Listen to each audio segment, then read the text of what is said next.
subscribe to the Donnie Houston podcast, man.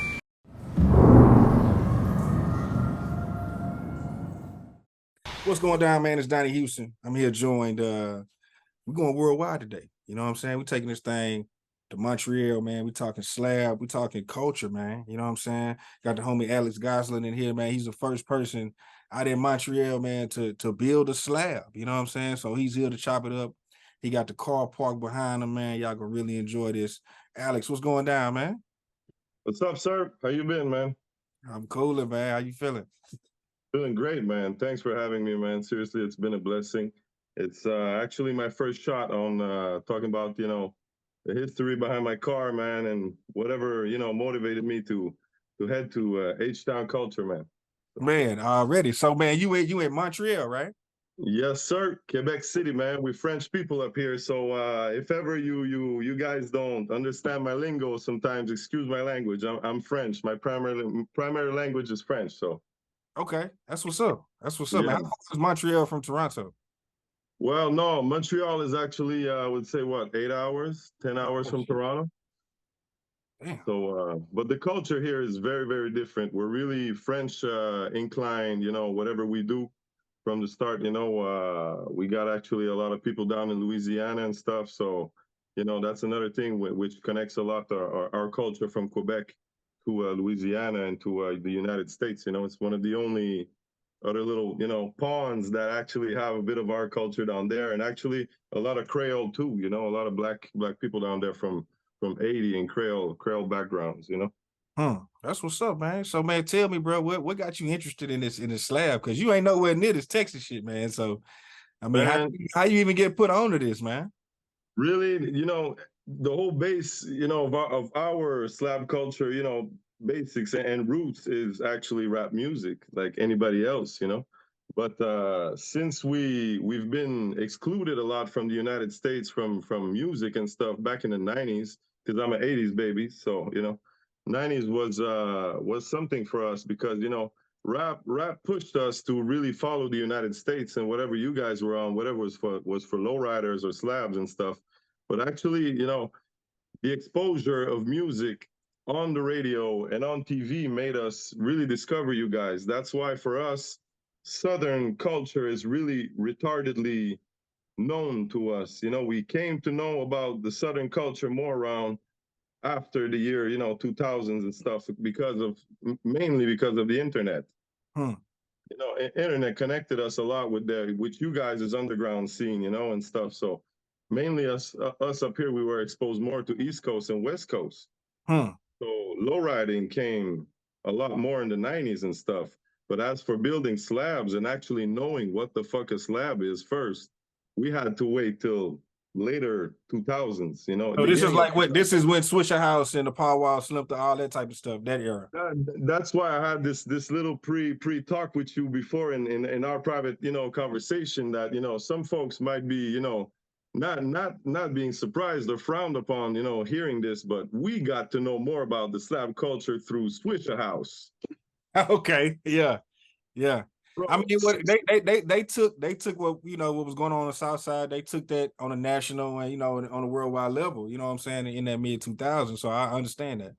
You see, me and my homeboy Case, and back in the days, 8 and stuff, we used to have a lot of talks about whatever came from Houston or the South, and actually, internet was really a thing for Swishahouse. Michael Watts, Paul Wall, and these dudes, Slim Thug, they knew about getting their music out there, So just because of that, they had this little notch ahead of Screwed Up Click. Because we didn't get to know much about Screwed Up Click. We heard shit about Screwed Up Click, but to us, we didn't know who ESG was. No shit. We didn't know nothing, bro. That like the main guy. Lil Kiki, none of that. Fat.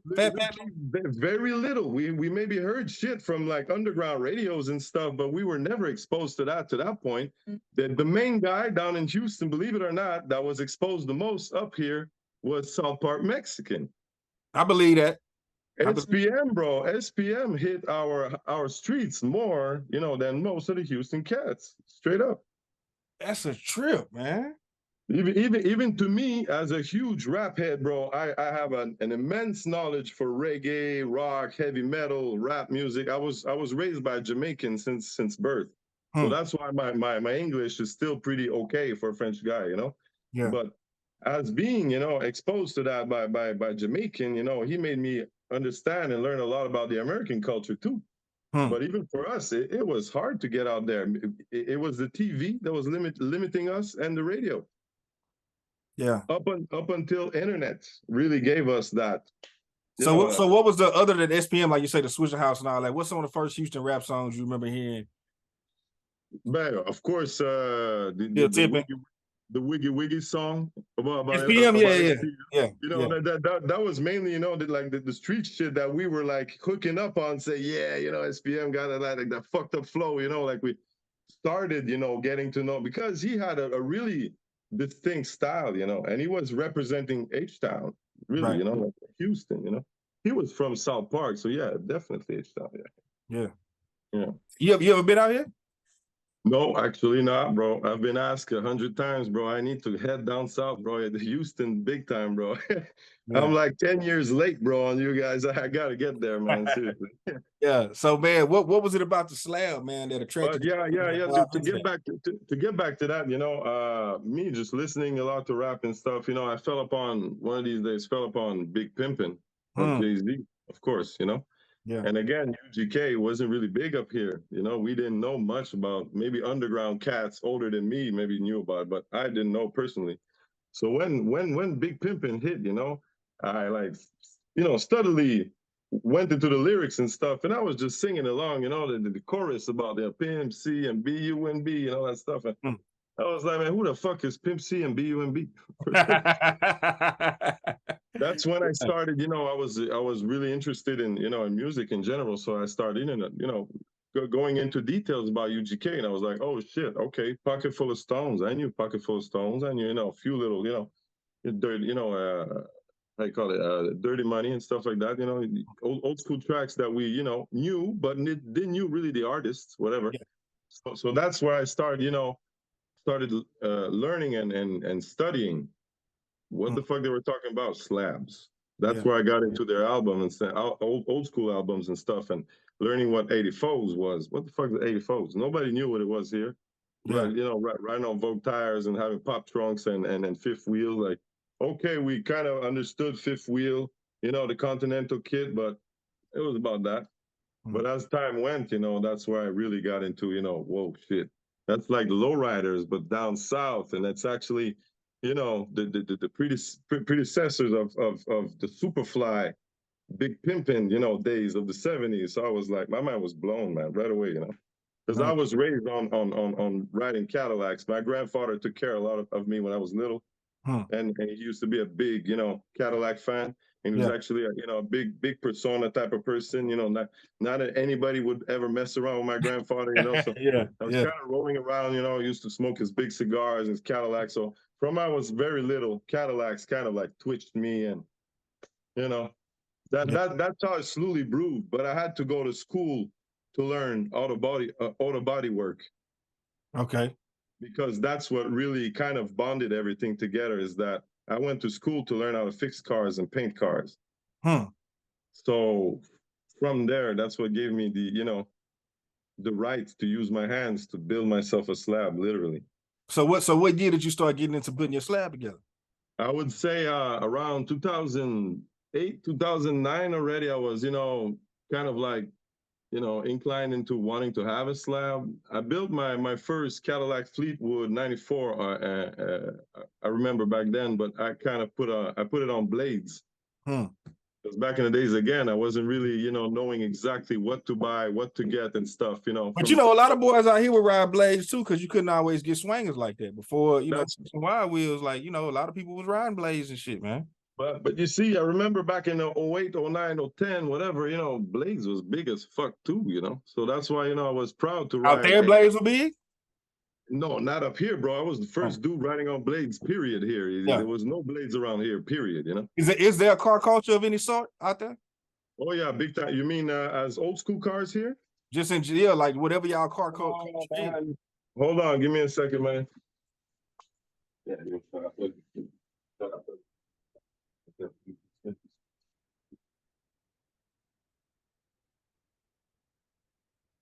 yeah, bro. You know, the hood never sleeps, man. People are always ready to come and say hello, man. Yeah, yeah. Sorry about that. Yeah, no, And there's what actually time is it over there? Sidebar. What time is it right now over there? right now, bro. I don't have no time on me, bro. Hold on, let me see if I can't check on myself because we're actually doing a session. Probably what, nine something, man. Y'all got the same time as us. It's 8 o'clock over here, 8:15.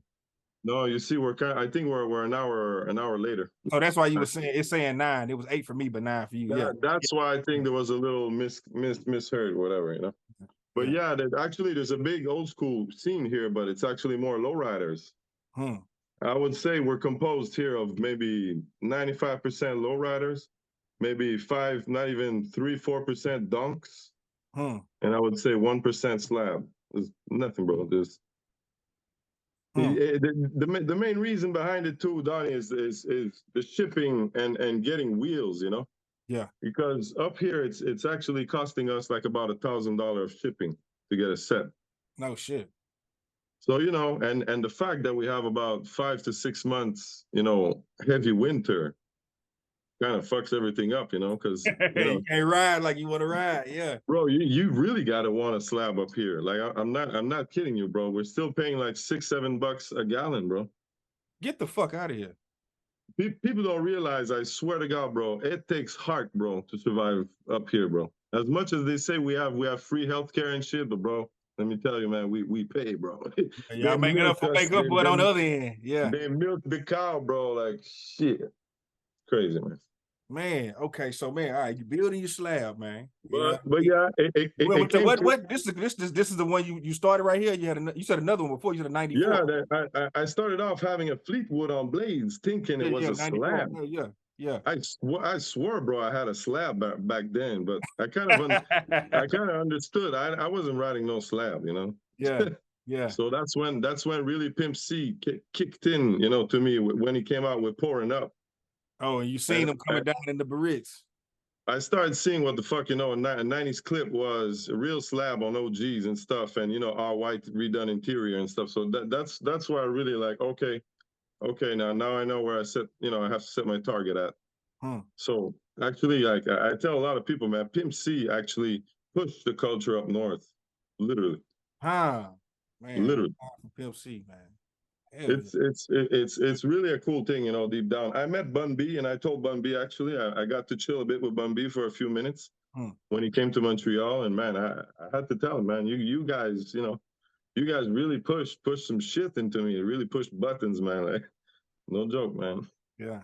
So man, tell me about your slab. Tell me about this right here, man. What year you in right now? Was it 84, 85? What year? 83? That's actually the best year, bro. 81. 81? Why you say 81 the best year? That's they start making that body style, right?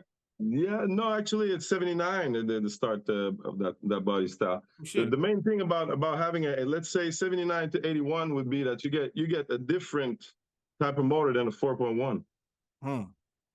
And mine is a 6-liter V8. Oh no shit. And a lot of people don't know, but 6-liter V8, man, is the same fucking motor as a 400, as a 425, 470, 72, as a 500 inch. Bro, it's the same thing, same family. Anybody who gets one of these bad boys, 81, bro, you could just take a 500 inch cube, bro, and just slap that shit up right there, man. Slap to the transmission and it goes. Man, so when did you start putting this one together? It started, bro, around 2010, 2011. And it started off actually as a hardtop. I ended up buying another convertible that was actually run down with a functional top. And I actually started studying both cars and looking really what the details were and, you know, how they were made differently from hardtop to convertible. And I actually started gutting up the convertible to reinstall on my hardtop, because my hardtop came from Orlando, Florida. And us up here, it's actually a blessing to roll a car from the US because there's no rust. Because of our winters, bro, our Eldorados didn't survive that much. A lot of them are just done with the rust, you know. So because of that, I was able to just gut out the whole system of the convertible because my other convertible original Cadillac was just completely finished. It had a cracked frame, missing rotted floors and stuff. So I took this car, the hardtop that came from Orlando, Florida, and I gutted out, switched it up, made it to a fully functional convertible. Oh, you did the top yourself? Everything myself, bro. That's why there's a little bit of pride, bro, every time, and I keep Hey, always fuck that. posting. Nah, we finna show it off, bro. Grab the camera. Bro, Show this shit off, man. bro, yeah, we can take a walk, man. Let's do that. Hold on a minute, bro. Can I switch fucking, yeah, switch your camera. Well, you see, bro, basically, it Well, went hold it, man. Come on, man. it's all stuff that's been done with the original ways, man, of making it, convertible and shit. And the difference too with my That Cadillac, boy it's sitting on the fuck. Come on, man. Come on, bro, dog. Donnie, I hope you realize too that my shit, Eldorados to be dropped to the floor like this I is see you very, sitting low to the ground, man. Come on, man. This boy holding for real, man. Come on, bro. All the way in Montreal with this shit. bro. A lot of people don't even know how to fucking drop these cars in the front, man, because our front is very, very tricky to lower the car, man. So I'm actually one of the rare ones to actually roll, man, on a really like lower Nelson down. buckles, fifth Bro, wheel. 2 years ago, I got my little baby kit, man. So at least, I was able to complete my baby kit. I had a regular mid kit. Car's actually dirty right now, but, fucking decently wet, bro. It's been 11 years this shit's painting, man. You see? Come on, man. Come on, Well, dog. yeah, bro. You see, that's what I mean. A lot of times too, I get told, the culture vulture bullshit. I've been through a lot of talks, They man, with tried people. to hit you with that. They thought you were just trying to just come up on some shit. They ain't think it was in you. Hey, bro, I heard it all, man.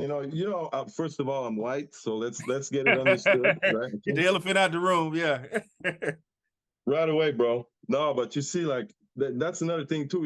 I'm from the 80s, 90s. For us, biting was a big thing when we were young. Remember that? Yeah. You couldn't bite any rap style. You couldn't bite, clothing style. You couldn't. Back then, it wasn't about that. So I still kept this mentality, bro.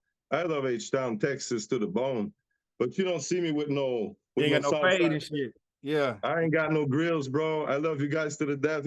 I don't sip lean. I don't, I'm just. You like what you like, and yeah, I feel you. Yeah. Bro, it's the rap car, the cars, man, the whole shit, man. It's really love, bro. We're really rooted, bro, for real. Did you did your trunk and all that, or you didn't fuck with the trunk? Yeah, the trunk is done actually. Now my battery's dead because everything is plugged on a separate setup. But my trunk is done, bro. My last version of my trunk actually, because it's my third version now of Yeah. Pop Trunk. I did everything myself. I'm alone up here, so I kind of learned a lot. But my last setup, man, was with actual original neons. From just like from you guys, been doing back in the 90s. Come So on, dog. because I started with LEDs and fiberglass panels. Yeah. Until I started realizing, it was too much of an easy route. So I was like, you know what? Yeah. That shit ain't tight enough, so I had to take everything down. I actually redid my trunk 3 times to get to that, so. Man, that's what's up, man. Well, but since you talk about that, I got to give a special shout outs to these people actually who helped me, through the time to build my trunk and actually to get this knowledge, man. BG, man, Slab Outlaws. Already. Miyagi. Yeah. Miyagi helped me out. Yeah. Roy Harris. Yeah. Yeah. Chad, all these guys are all from Rolling 84's original guys, so these guys I had to give a special shout out because they gave me a lot of knowledge, to be honest, bro. They gave me a lot. Man, that's what's up, man. That's what's up. Man, have you seen any influence? You know what I'm saying? Like, have people been pulling up, any slabs been popping up since you've been out here holding it down? Well, that's one thing I had to take note, man, because we're actually, from what I know, my knowledge, we're actually 9 riders up here. Right now. Do y'all ever link up and hit the slab and shit? And I'm talking about East to West Coast, Canada, 9 riders. Oh, no shit. Let's just keep it, precise, Yeah. No. But yeah, actually, on the West Coast, there's actually two riders I'm not in contact with in Vancouver. Yeah. 2 guys. There's one in Prince Edward Island that I'm actually not in contact either. But all the other ones I'm in contact though. There's one in Toronto, Charlie, I'm in contact with. One in Ontario, Adam 705, my man, you know, I'm in contact regularly. And actually 3 guys in Montreal. Hmm. So, you know, now I got 2 other of my homeboys that are actually riding with me. We got Site 1 and Case 1. What That actually what they pulling up in? What they riding? Site 1 got a Baby Lac, 88 Baby Lac on 84 Super Poke 84s. And my other homeboy Case 1 got a 71 Parisienne Coupe on 17s, the Super Pokes. Us, we don't ride longs, man. We ride shorts, man. So we're all supers. We're all supers. Yeah. That's what's up. Yeah, I'm more in the super. I ain't really, you know, I don't knock the longs, but that ain't really my vibe. You know what I'm saying? And it's good to mention too that these 2 other homeboys from Montreal that actually ride slab with me, they're actually homeboys from my childhood that we actually grew up together. We were doing graffiti. You know, us we're kind of very deep when in teenage years into graffiti. That's what got us, you know, out there and shit. So we're all in this together, man. That's what's up, man. That's what's up. Well, man, dog, what's next for you, man, with this whole car culture? I see you linked on my boy Lee, man, over at Spokes and Vogue. Shout out my dog. Oh, bro, Lee, man. Big shout out to Big Lee, man.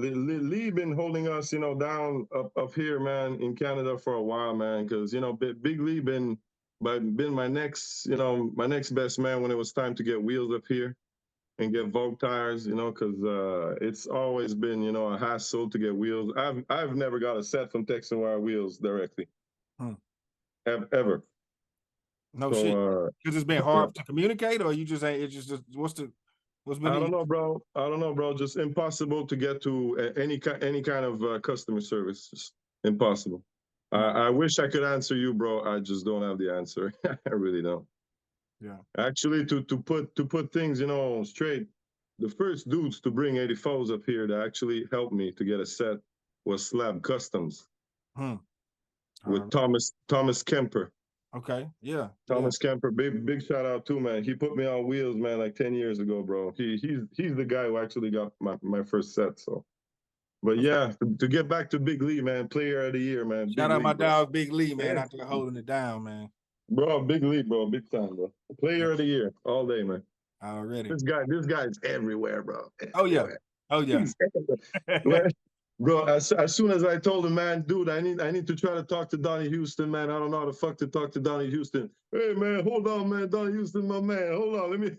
That's my dog. Yeah, as soon as he hit me, I'm like, yeah, whatever you want to do, bro. Wow, just right away, bro. It took 5 seconds. It was done. Yeah.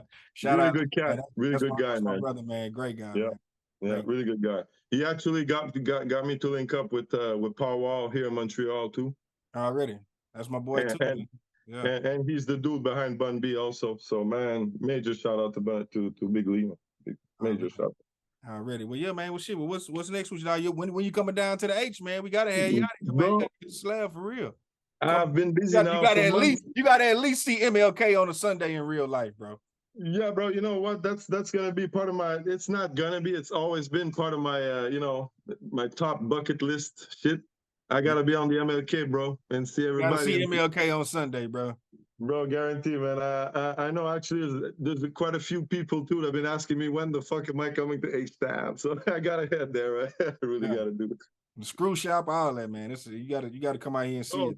The whole thing, man. I was actually talking with White Mike. You know Mike? Yeah. Mike Charles. Yeah. I was actually talking to him too, man, because you know he's in the same field as me. He does body work and paint and stuff. So, you know, it's something that we both would like and wish, you know, to have my ass down there to help him out build cars and shit. It's actually been itching me because up here there's no old school culture type of for it. Yeah. There's no market, man. Zero market, bro. That's all I do is collision work and repair people cars, bro. That's my shit, you know. Man, if you think, yeah, bro, you should come out here, man. You gotta make it out here, bro. Bro, I'm telling you, man, it's been on my mind forever, man. You have no idea, bro. You have no idea. Yeah. But not only that, bro, just you know, the Southern culture, man, you know, the food, the meat, you know, barbecues and shit, you know, we're as French people, we like food, man. So just that is winning me, you know, going to Texas, you know, testing out you guys, you know, whatever the way you do it, man. Just crawfish and shit like that. We don't get, Crawfish, Frenchie's chicken in Third Ward, man. You know bro. what I'm saying? Papa those, dog, all kind of shit, man. We don't get crawfish up here, bro. It's not a thing. So that's why I want to head down there. I have to experience these things, you know, big time, big time. Sure, man. Yeah, dog. We gotta link up, bro. Whenever you make it out to the city, man. Because I know you're gonna make it out here. It's just when. You know what I'm saying? Yeah. Thank you. Exactly. Yeah. Well, man, I appreciate you. You know what I'm saying, taking some time out to chop it up with me. I appreciate you holding down this Texas culture, this H-time culture. Donnie, you know what I'm saying, across the other side of the world with this shit, man. I love it, bro. Donnie, it's really a blessing, man, for me just to do it because of my knowledge and my hands and, you know, out of my head, but it's really, really out of love, man. Just really nothing else, bro. It's really, you know. See, I don't even copy you guys' language, whatever the lingo and shit, you know, for how much Texas music I listen to, you know. But yeah, it's really based all love, bro, big time. Already, well, that's a bit, man. It was good chopping it up with you, big dog. Bro, I got to give you a special shout out too, man. I swear to God, you just giving me an opportunity to get me voiced out there, man. It's really a cool thing, man. And none other than just Donnie Houston podcast, bro. Is just. I appreciate it, man. I appreciate it. Well, you know, man, you know, being out here to be kind of one of the leaders out here in this culture, man, it's an honor to be able to connect with you, who's taking this thing that we celebrate, you know, and live out here, and you taking it, you know, to places a lot of us probably will never go. You know what I'm saying? Bro, I'm the dude that schooled the most people out here, bro, about what the fuck going on down south and what's the difference between, you know, certain things and why dudes pull up with their cars a certain way and other dudes a certain way, bro. I'm the number one guy to tell them, you know. Yeah. Hell yeah. Well, that's a bit, man. This was good, bro. We definitely gotta stay in contact, man. Well, Donnie, man, again, it's been a blessing just to have you linked up, bro. Thank you very much, man. Seriously. Donnie Houston.